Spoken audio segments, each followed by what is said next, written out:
So Big Red V4 Wisconsin followed me home today. Got him on the hook here. Just getting ready to take him out of my 53 Nimrod converted tent trailer. It actually works pretty good. This tent trailer's got a lot of miles on it. It's been across the country at least 6 times that I'm aware of. I'm talking from coast to coast. But now she's just for hauling stuff around, make the odd trip. So this will be definitely my largest small engine, if you can call it small. Things like what, 100 cubic inch or something. Anyways, somebody put a starter on the front there. I don't have it, so I'll have to figure something out since the hand crank's gone. But I wasn't really looking forward to hand cranking it over anyways. I did that when I was a teenager, and they're not easy to get going. But anyway, just wanted to show you my latest acquisition there. It's actually stuck. I don't think it sees too bad, but she doesn't turn over. So. And I get a very large elephant for this. Oh, what's that mean? I step outside and something starts trumpeting and chasing me? Anyway, everybody have a good one.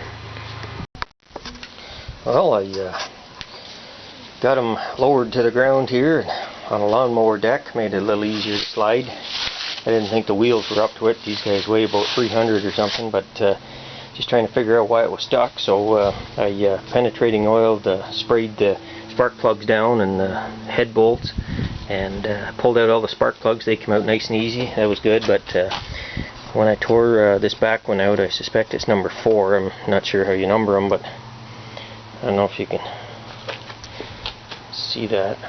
It's got some rust on the plug. The other ones didn't. So I suspect that cylinder got water in it over the winter in spite of my efforts with the cans on the exhaust and intake. But so anyways, now I'm proceeding to tear the head bolts off this head here, and the first thing I noticed was that one of them's missing. So one head bolt is broken right off there. So I expect I'll be replacing that one somehow. I'm sure that'll be a joy, drilling and tapping and Lord knows what. But anyways, just getting started down here, hoping the cylinder's not in too bad a shape, but hopefully had another addition to the video here in a minute. Well, got that cylinder head off. The bolts came out nice and easy.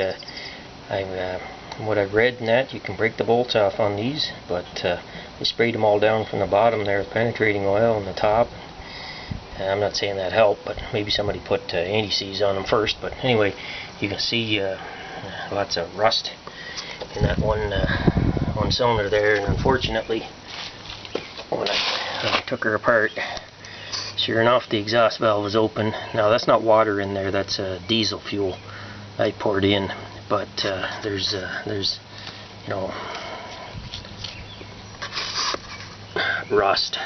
So now you and I both know I'm not going to spend the money and like overbore that piston or cylinder or something there to get this thing running. So one way or another, it's going to run on that piston rings. Maybe get new rings, depends what they're like, but no other new parts are going to go onto this.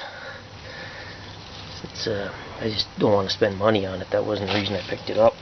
More of a curiosity than anything. See if I can get the old beast running. But needless to say, this is a little bit of a disappointment here. But it's not something that can't be repaired.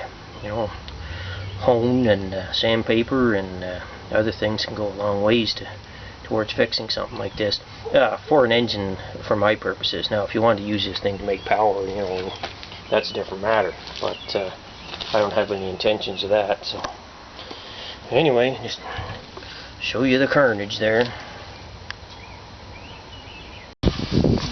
Yeah, just continuing the tear down here. Probably gonna end up a leaf in that cylinder yet. So this cylinder here at least looks halfway decent. I'm not seeing any major rust on it. Next one there is pretty well at the top. It's got some crap accumulated. I dumped diesel fuel down all 4 of them there. This one, I don't know, kind of strange situation here. I suspect I got a stuck valve there.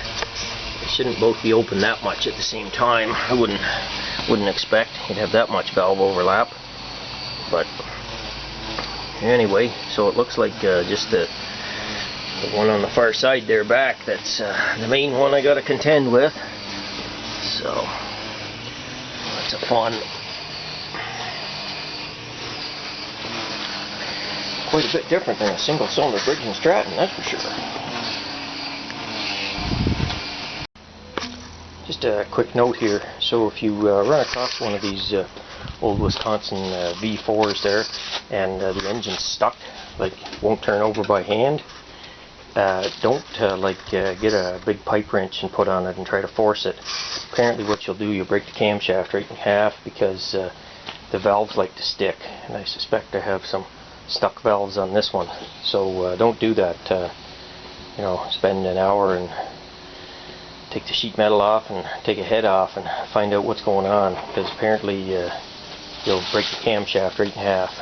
So, and I can see how that could happen, because this one's stuck pretty good. I've cranked on that flywheel there by hand a bit, not super hard, but she's not going to budge. And of course, you know, I pulled it apart and number 4 cylinders rusted all the rat there.